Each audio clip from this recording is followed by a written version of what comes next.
Hello, this is Elliot Mainzer, the President and CEO of the California Independent System Operator. I would like to begin today's grid update by reminding everyone how extreme weather events like what we're experiencing right now in California really require an all-hands approach. And I'm very pleased to report that we're seeing that collaborative approach across the board. California consumers and businesses have responded to our Flex Alert calls with helpful reductions in their electricity use during the grid's most challenging hours of 4 to 9 p.m. Governor Newsom has responded to the ISO's request for an emergency proclamation, which can free up additional resources. The state agencies have all been supportive, using every tool at their disposal to help us keep the grid stable, and utilities across our service territory are actively encouraging customers to flex their demand. The grid needs all the supply and demand side capability we can generate during this prolonged heat event, and cooperation like this makes a real difference, so thank you everyone for that help. Conditions yesterday on the grid were not as tight as Thursday, and we expect today's load to be about 45,000 megawatts, which is about where we were on Friday.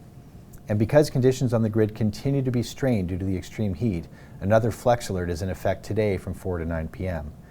Please keep in mind, though, that all of our forecasts show an escalation in the weather after today as higher temperatures come in on Sunday, Monday, and Tuesday through the Labor Day weekend and beyond. So this is going to be a sustained event.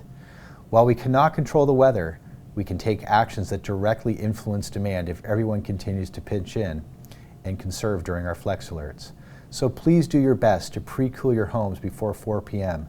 and then from 4 p.m. to 9 p.m. keep your thermostat at 78 or higher if your health permits, and try not to use major appliances and turn off all unnecessary lights during that time period.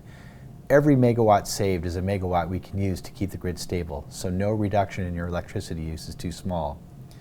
In addition to the heat and demand for power, we're watching 3 fires, including the Mill Fire, which has tripped multiple lines in Northern California.